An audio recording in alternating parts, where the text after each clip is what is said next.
നമസ്കാരം, Fox line ഇൻഫോയിലേക്ക് സ്വാഗതം. രാജ്യത്ത് ആയുഷ്മാൻ പദ്ധതിക്ക് കീഴിൽ ആരോഗ്യമേഖല കൂടി ഡിജിറ്റലാക്കാൻ ഒരുങ്ങി കേന്ദ്ര സർക്കാർ.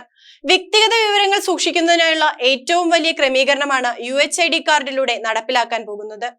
യുണീക് ഹെൽത്ത് ഐഡന്റിഫിക്കേഷൻ കാർഡ് എന്ന UHID കാർഡിൽ ഓരോ വ്യക്തികളുടെയും രോഗവിവരങ്ങൾ, മുൻപ് കാണിച്ചിട്ടുള്ള ഡോക്ടറുടെ പ്രിസ്ക്രിപ്ഷൻ, വാങ്ങിക്കുന്ന മരുന്നുകൾ തുടങ്ങിയ എല്ലാ വിവരങ്ങളും ഉൾപ്പെടുത്തിയിരിക്കും.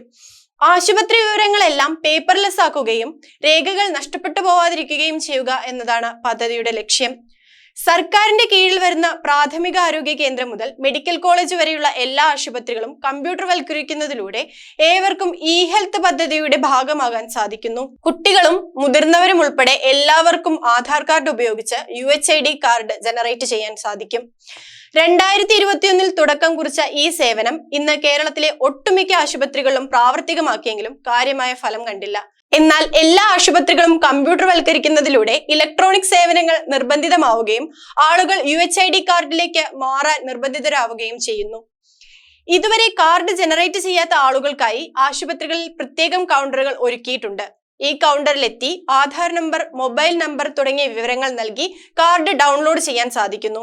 കാർഡ് എടുത്ത ശേഷം ആശുപത്രിയിൽ പോകുമ്പോൾ ടോക്കൺ എടുക്കുന്ന സമയത്ത് UHID കാർഡോ നമ്പറോ നൽകിയാൽ മതിയാവും.